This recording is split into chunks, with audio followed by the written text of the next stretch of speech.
So welcome everyone.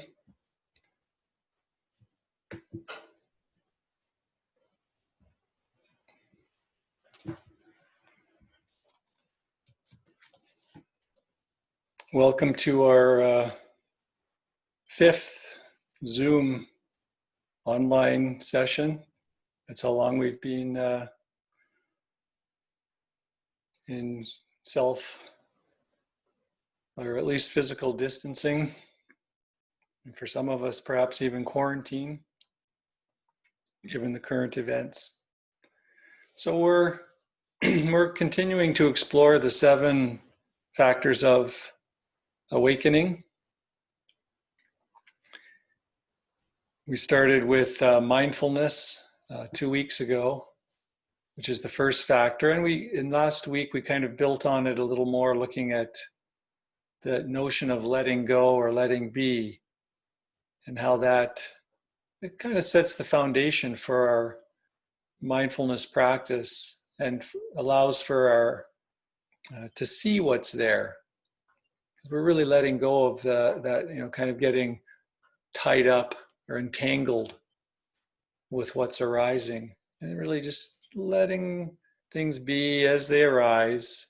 And when we do that, we can then move into to see them more clearly. So the 7 factors, just to remind you, or if this is your first session, are mindfulness, investigation, effort,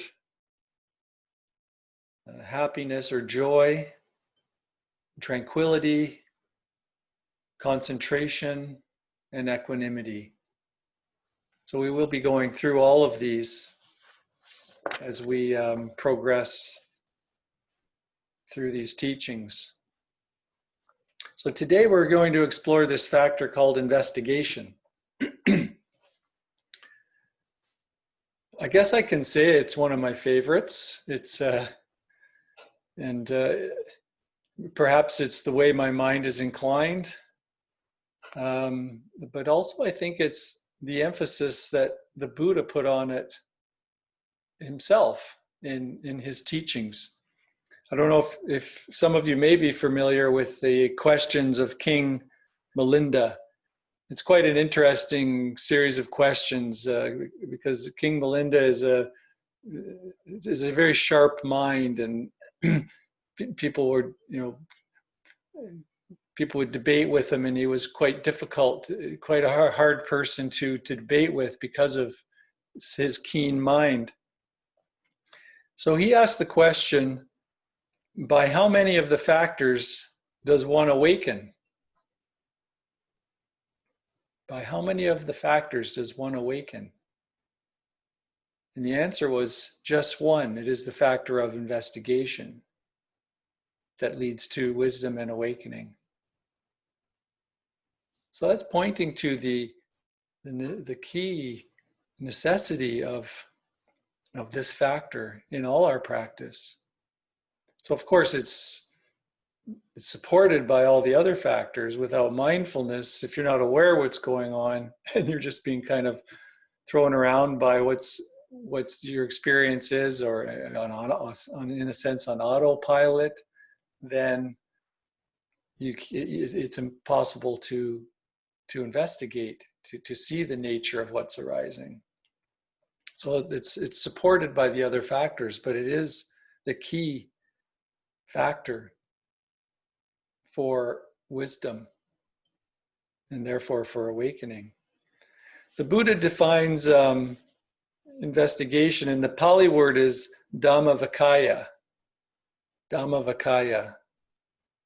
As searching, investigation, scrutinizing for insight into one's own personal conditions and the external world. So you're searching, investigating, and scrutinizing for insights into what's happening internally and externally. So we're really looking into what's arising. I hope you got a taste of that from the meditation.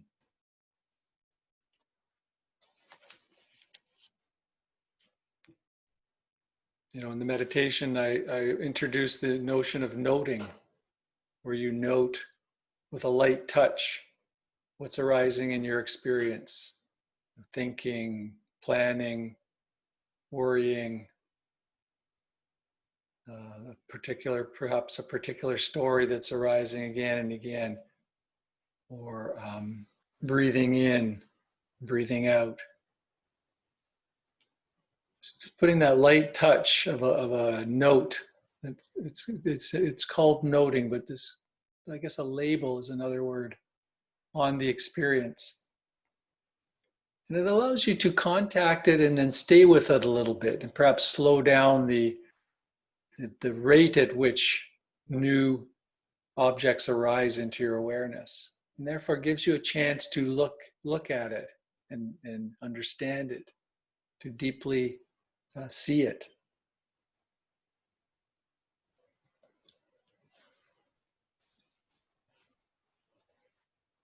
It's this search for the truth. The truth. That's what we're searching for in this practice.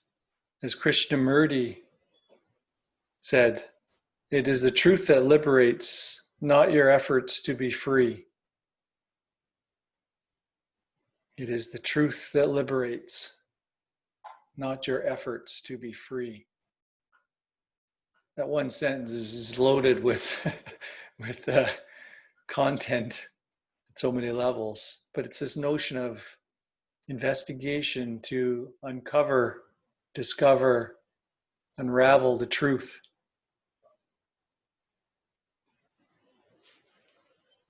It's this deep seeing, vipassana, deeply seeing, that we're present with.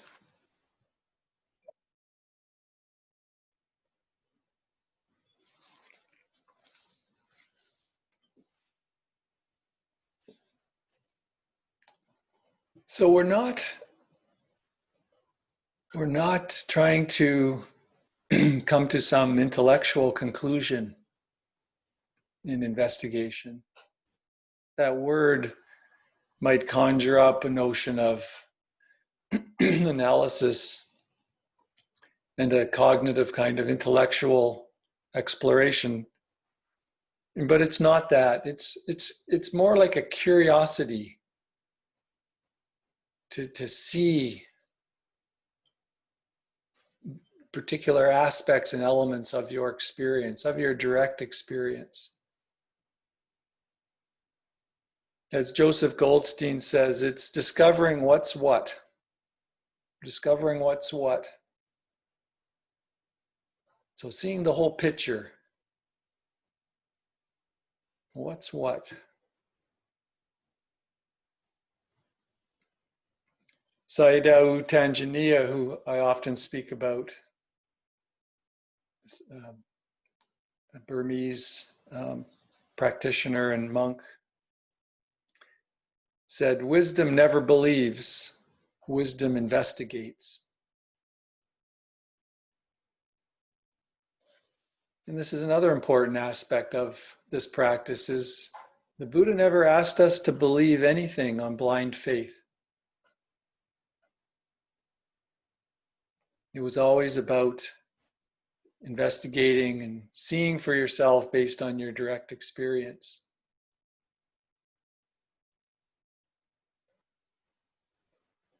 Cutting through ignorance. On my over my shoulder here, I have a statue, Manjushri, if you can see that. I have a bit of a relationship with Manjushri. It keeps coming up in my practice.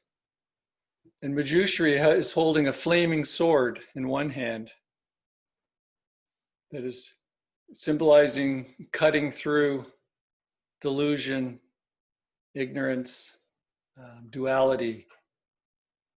So it's got that notion of cutting through to see the truth. and the Prajna Paramita Sutta in the other hand, the wisdom teachings. I say Manjushri keeps coming up in my practice. I went to a retreat, my first Tibetan retreat, and it happened to be a 10-day retreat on Manjushri. And then one of my teachers, more recent teachers, Ajashanti, has the only thing he has on his table is is one of these icons of Manjushri, symbolizing the wisdom teachings. So we're bringing this curiosity to what arises moment by moment. And that's on the cushion and off the cushion. So what we just did in the guided meditation was, just looking at all the aspects of our experience, thoughts arising on the cushion. But you also bring the same kind of curiosity to your experience off the cushion.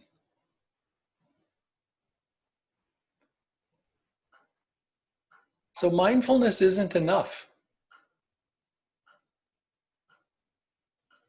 Awareness isn't enough. I think that's why I think this is one of my favorite teachings, because we hear so much about mindfulness. Mindfulness is everywhere. But really, mindfulness is paying attention to the present moment on purpose. It's got non-judgmentally, so there's an element of blaming yourself for what's arising. But really, it's the investigation of all that brings wisdom. So we really should be hearing just as much or more about this factor of curiosity and investigation. Mindfulness is not enough for the arising of wisdom. It's a foundation, but not enough. We must look and see and discover.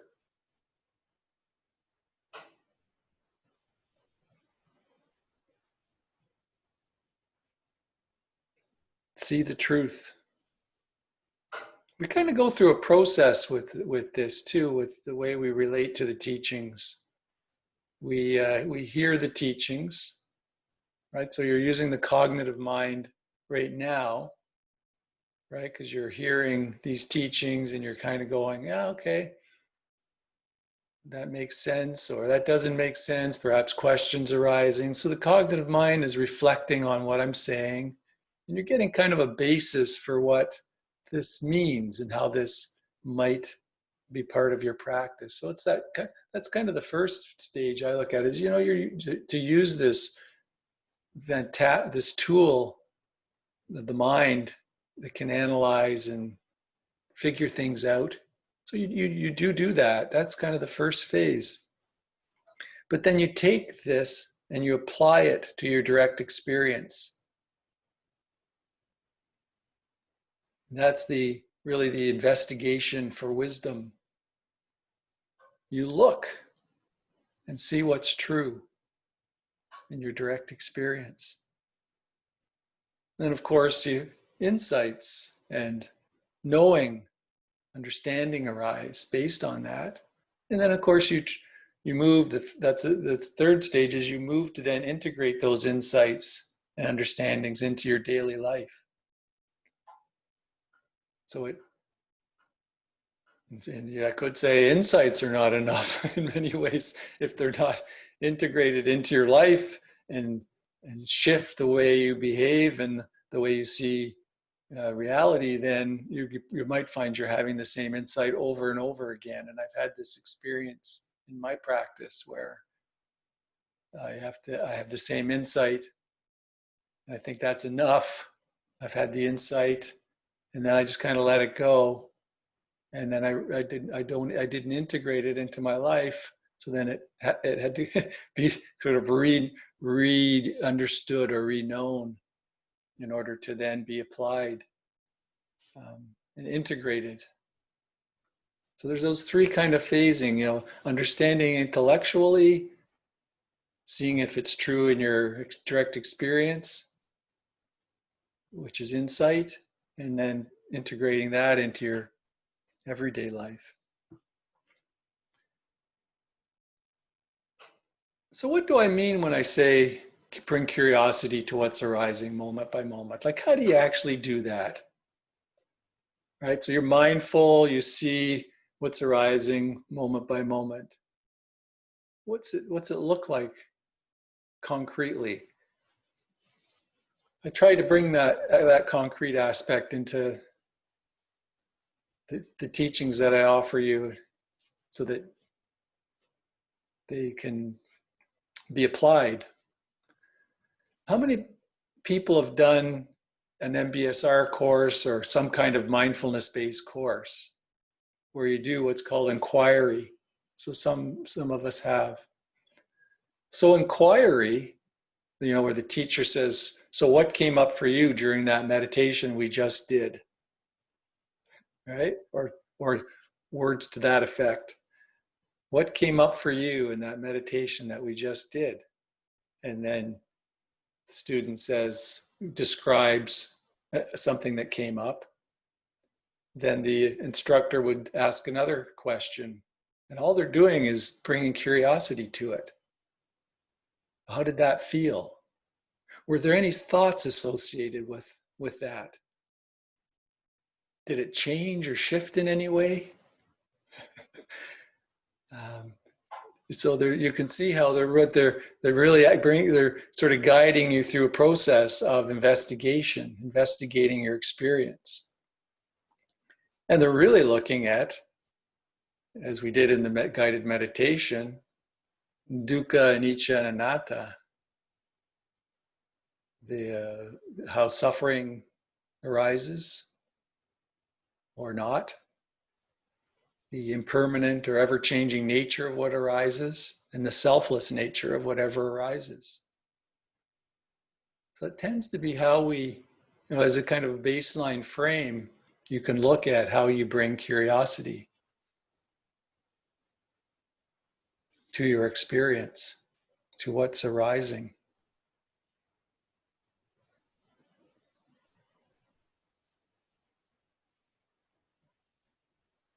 So this inquiry process that we do in these mindfulness-based interventions,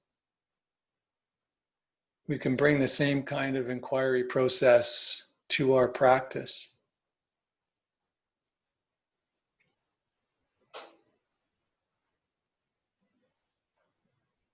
Noticing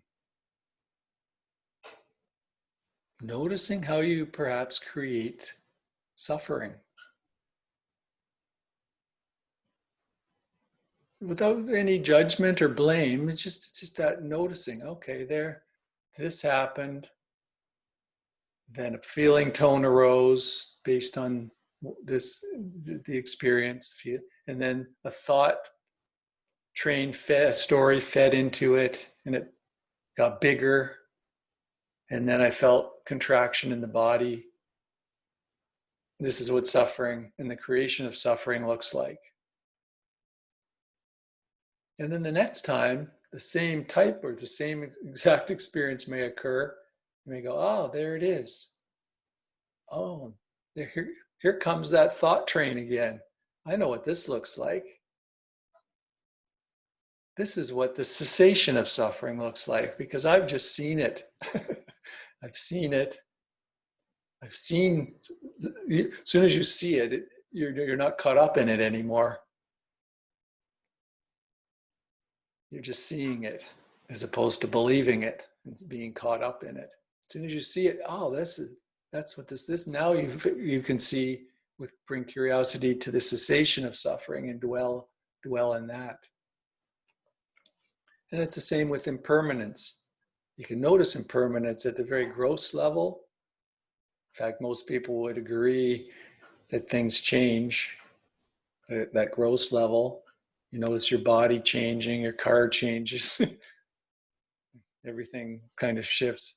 We're really also bringing this down to a very subtle, it's not just that things change, but every moment is different than the previous moment. Nothing is static in any moment. And then, of course, seeing how there's really no me, there's no self in control of any of this. I always like to say, if you were in control of your thoughts, you'd be able to tell me the next thought you were going to have, or you'd be able to just stop them like that, right? How many times have you been lying in bed and you'd like to go to sleep and the mind's just going woo, woo, churning away thoughts? And of course, if you were in control of that whole process, you would just switch it off. So it's noticing that, how this is nature unfolding. There's no you that's in control of it. And that's very freeing. You're kind of giving nature back to itself, and allowing it to unfold, giving nature back to itself. So that's kind of the concrete way that we can do investigation. Now, what comes of it? This word insight, of course, we call this insight meditation, which would point to the notion of insights arising in this practice. And my experience is insights come about in two ways. They can come about primarily two ways. They can come about while you're doing the practice. So while you're sitting on the cushion or while you're doing a walking meditation, you're exploring what's arising. Suddenly you go, oh, wow, that's very clear. Often the mind is settled and there's an element of calmness in the mind, settledness in the mind. So it's receptive to seeing deeply. And there's just this sense of, oh, wow, yeah, that is so true. I'm going to give you a couple of examples from my personal experience, not to kind of come off as somebody that's had tons of insights, but just to give, because there's lots more that that I'm sure are there to be had in my experience, but just to give you a flavor for how they may come about. So doing walking meditation on a retreat, I think it was fairly far into the retreat. The mind was fairly settled and we were asked to, do the back and forth in a lane where you do, very slow walking and bring awareness to the walking. And I was, going slowly, noticing the foot rising, the foot falling. Came to the end of the track. So my feet stopped moving because I had kind of an imaginary line there. And then what bubbled up was body turning to the right. And I thought, why the right? Where did that come from? So I just stood there and the thought bubbled up. Okay, the left. I thought, well, where did that come from? Who just changed their mind? And then I literally stood there. I don't know how long, but I just kept watching these thought bubbles come up about the simple act of turning and walking in the other direction. And it struck me at a very deep level to my core that I was not in control of what was arising in the mind. So it was a very deep seeing. I knew it in my bones. It wasn't an intellectual knowing. It was very much a seeing from my direct experience that these thoughts were just arising selflessly. So that's an example of a insight arising during a practice, flowing from investigation and curiosity. Another way that I've found they arise is you might be practicing and practicing, and then they just spontaneously come out days later. That's why I always say your practice may feel like it's going nowhere, nothing's happening. Don't believe that thought. Something's always happening when you're practicing. So I was practicing again at a retreat on impermanence and really looking at, bringing curiosity to the subtle movements of experience and the subtle movements of body sensations, and really feeling into very subtle sensations in the body and how they're different in each moment. There was no constant. It was a constant flux, constant flow of sensation. And I did this for days. And, nothing really struck me as deeply seeing. And then, I may have told this, some of you may have heard this part of the story before. I was taking the dog out for a walk, and I was reaching down to pick up I had my hand in the poo bag, and I was reaching down to pick up Rocky's business. And all of a sudden it hit me, just this sudden spontaneous knowing that everything's impermanent. And it shook me. I ran home and said to Vida, my wife, I just realized that everything's impermanent and it's changed. Of course, as soon as you share an insight with somebody, they don't get it, because it sounds like something you could have read in a book and you're just telling them. But it's not something, it didn't come from a place of reading it in a book. It came from a deep knowing in it. So it came after the process of doing that exploration. And I've heard other students speak about this notion of insights coming also after retreats, sometimes days, weeks, or even months later.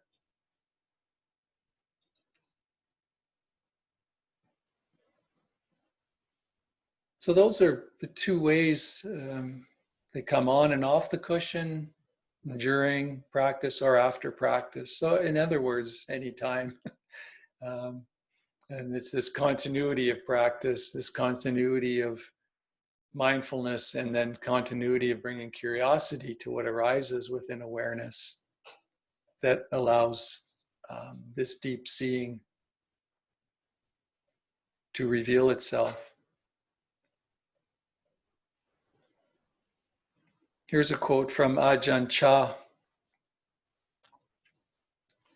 Ajahn Chah is the Thai forest meditation master, who was a teacher of many of our Western teachers.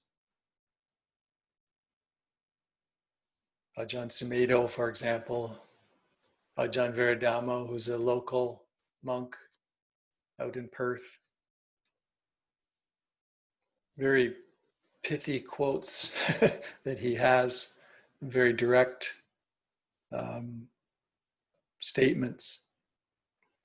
So Ajahn Chah, whatever we do, we should see ourselves. Reading books doesn't ever give rise to anything. The days pass by, but we don't see ourselves.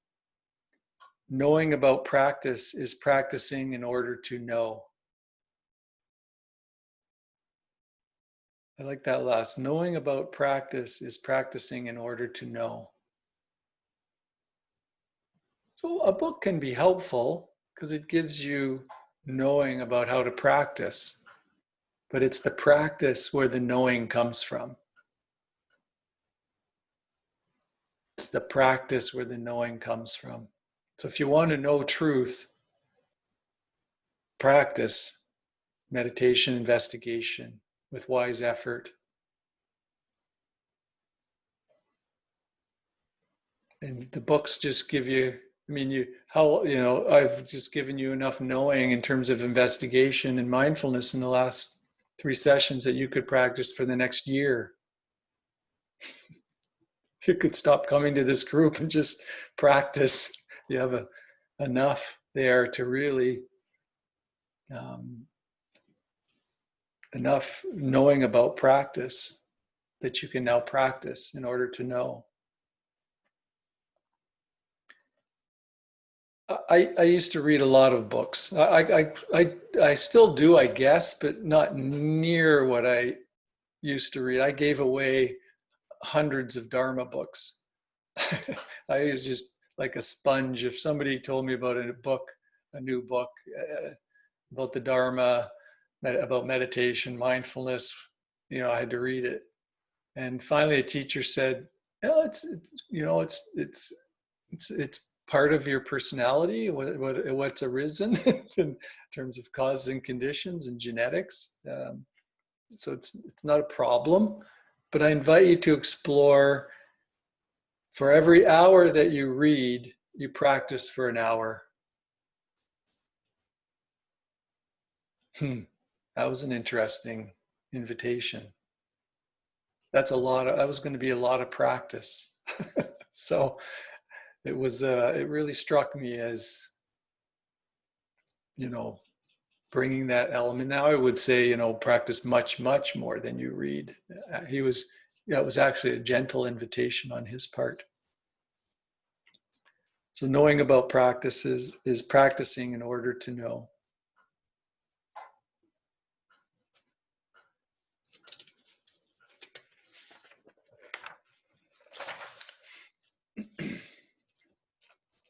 I'll just say a bit more before I wrap up and leave some time for questions. Another way, a sort of a metaphor for insight, is being in a dark room and turning on a flashlight. That metaphor helps. It's that kind of instant seeing, the seeing clearly, without needing to think about it. I mean, the mind will jump in. When an insight arises, the mind will try to do something with it. But it's really seeing clearly without thinking about it, looking directly. So it's this non-intellectual, non-cognitive realization of the truth, of the true nature of the mind and the body. What I'm going to finish up with is the notion of, well, I'll read a quote first from Dogen, the Zen, Japanese Zen teacher. Cease practice based on intellectual understanding, pursuing words and following after speech. Learn the backward step that turns your light inward to illuminate within. Body and mind of themselves will drop away, and your original face will be manifest.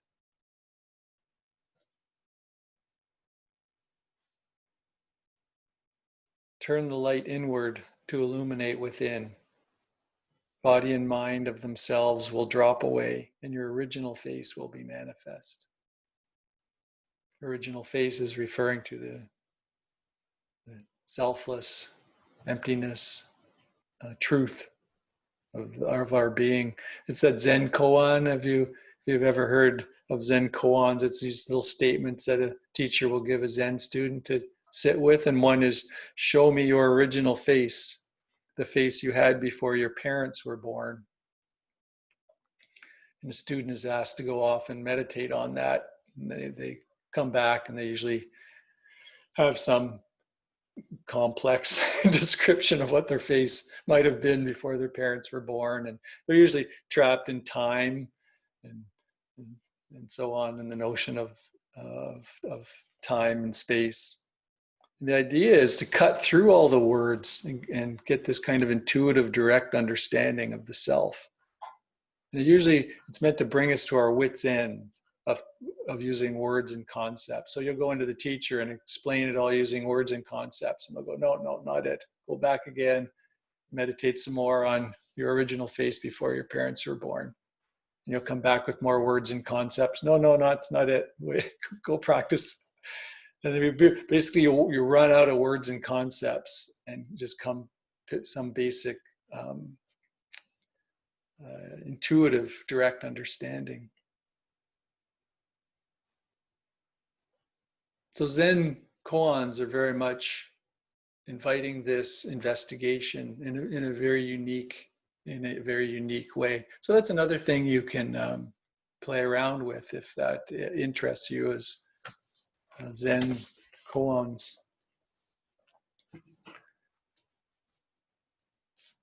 So we're seeing what is present, exactly what is present. Everything's illuminated. And in particular, the three characteristics of impermanence, unsatisfactoriness, and selflessness. Of course, you can also bring this direct investigation into other of the other lists of, the five aggregates of grasping, the Four Noble Truths, how suffering is caused, or dependent origination. You can bring investigation into your direct experience to see how those teachings are true as well. So I'll just leave it at that and open it up for any questions.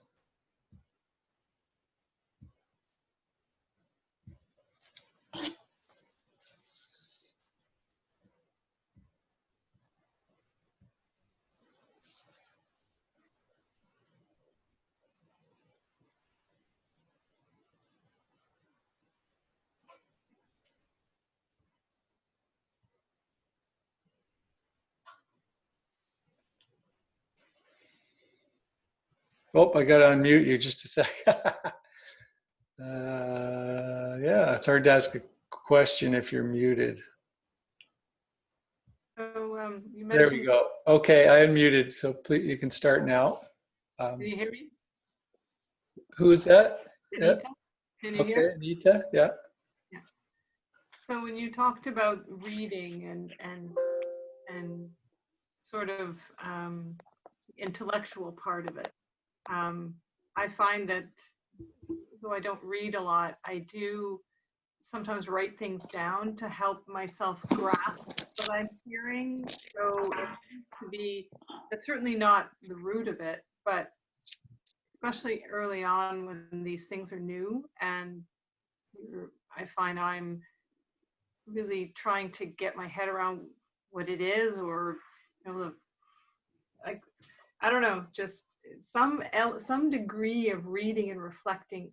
It helps as a foundation to then take me forward and then do practice about it.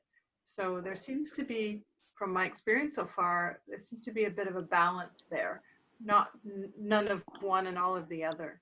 I'd be interested to hear your insights from your experience on that.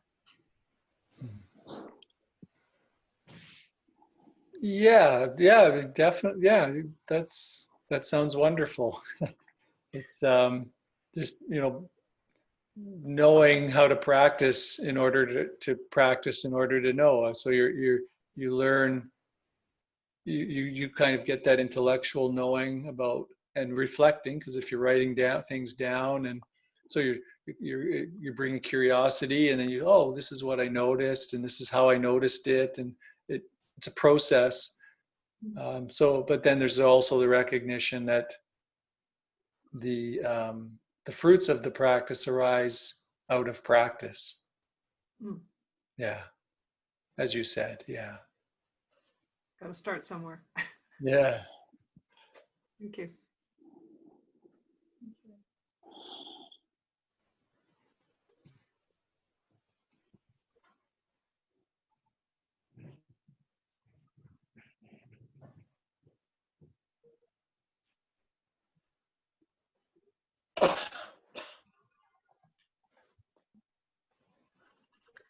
I really, really, really, really appreciate you saying or talking about the insights that come whenever they come. I never get, seldom have I got an insight while sitting, but they come just out of the blue. Like you say, you might be picking up your dog's business or something, and suddenly a thing, I love it. It strikes me, and it's a body thing, and that's when I know it's real.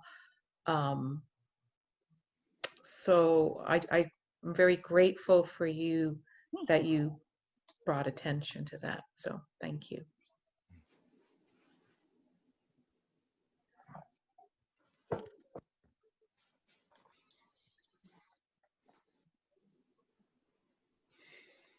Stephen, I have a question which is probably related to a question I've often asked or struggled with, which is related to the question of who's doing the observing of the mind. So I've just been reflecting on an aspect of this, I think, while you've been talking. So we're looking in our meditation and investigating, we're looking for the truth.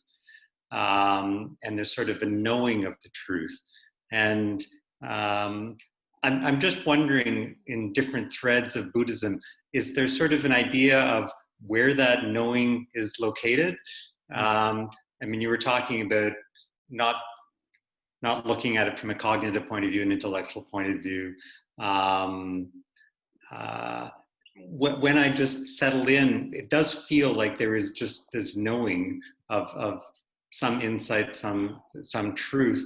But I'm wondering, in different threads of Buddhism, are there explanations of where that is? Like part of, the knowing is part of, sort of universal consciousness or the divine, or some other explanations, or is it just seen as a mystery?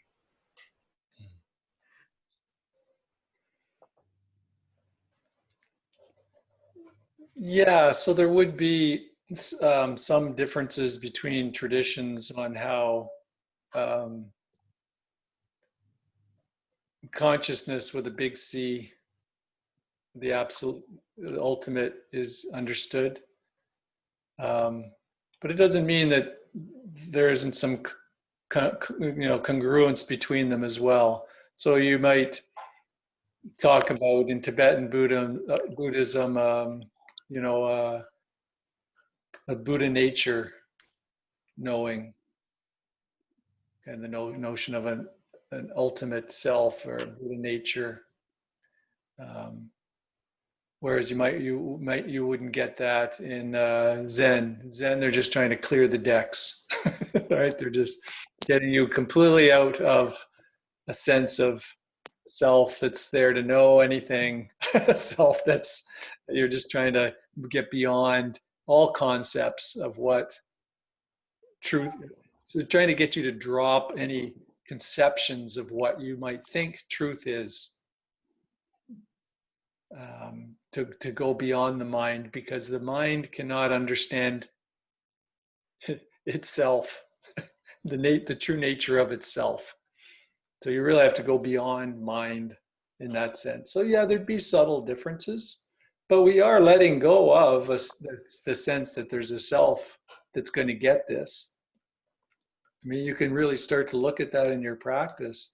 If there's a self that's leaning into a desire to get to the truth, then notice if there is actually a self, like look for it. I mean, that might be a good time to practice with the aggregates, the khandhas, and just see if they're, what is this leaning, and is there suffering in this leaning? That's actually something we explored. I'm doing an online retreat with Insight Meditation Society. They had a retreat scheduled this week, and they couldn't obviously offer it with what's going on, so they turned it into an online retreat. So it's been going on all week. And there was something that Greg Scarf spoke about in terms of, look for that leaning of a self that's leaning for something, a particular type of meditation, leaning, this subtle desire for the truth, that self that tries to wiggle its way into our practice. But I don't have a problem, different traditions, Buddha nature. I'll rest in Buddha nature, which is just spacious awareness.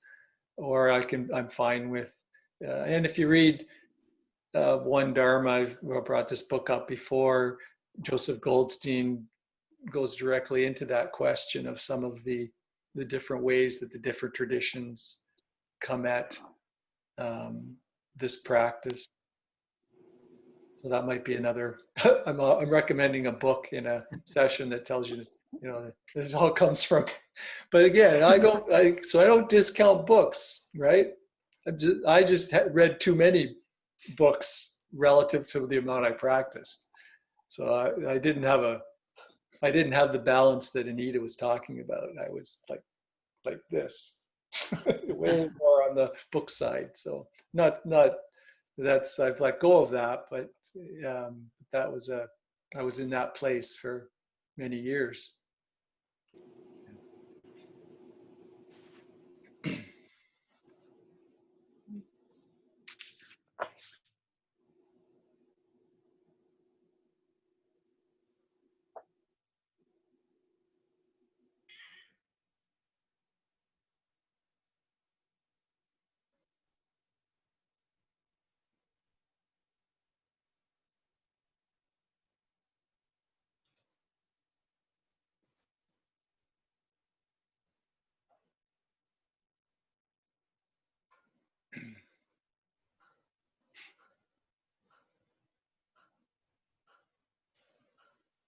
I thought it was interesting the way you sort of highlighted the fact that insight on its own or mindfulness on its own is not enough. It's probably the first time I've ever heard it said like that. It just seems so obvious and true, and yet I never really thought of it. So why is it that we hear so much about just the mindfulness part and not the rest of it? Obviously mindfulness is foundational to the rest of it. I'm just curious. So I don't know, what is your take on that?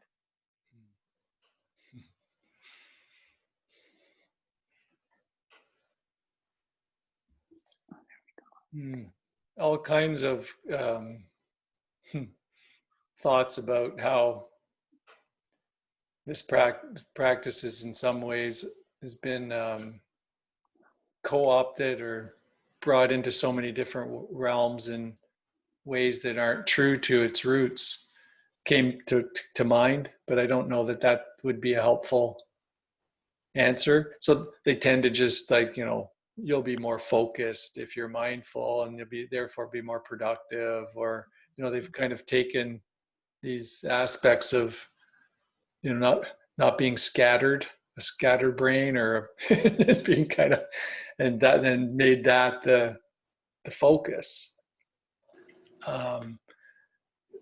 in so many places. But there's also so many places where this has been brought into mainstream in some very effective and useful ways, like mindfulness-based stress reduction, and similar interventions. So MBSR inquiry is the key part of the program. I mean, it could be called mindfulness and inquiry-based stress reduction. It doesn't kind of fall off the tongue, I guess. Because inquiry, I would say you're basically practicing and then doing inquiry every single time. So it is there, but you're right. If you asked, 5 minutes, just talking to people, and I bring up mindfulness, they don't tend to bring in the element of investigation for the truth as much. So, and the why, it could just be the way that it's been co-opted in certain fields where it hasn't been true to its roots. I mean, when John Kabat-Zinn brought out mindfulness-based stress reduction, he saw how beneficial this was to people, but he thought, is this the right thing to do? Like, I'm basically I'm mainstreaming it, what is essentially the Buddhist teachings. So he actually went to the Dalai Lama and said, this is what I'm planning on doing. I'm going to I want to offer this teaching in this format. And the Dalai Lama said, well, if you're alleviating people's suffering, throw out the Buddha. So it was on that, that sounds much like the Dalai Lama would put it, if it's because that's what the teachings are about, is alleviating suffering. Then if throwing out the Buddha helps that happen, then but mention that it's based on the teachings of the Buddha to be true to it. So if you're ever teaching MBSR, you mention in the first lesson that this is based on the teachings of the Buddha, but then you never mention the Buddha again. But it's very true to the teachings. Other interventions, I may not be, and then they wouldn't have this element of investigation. It may just be the superficial kind of, focusing attention. That's it.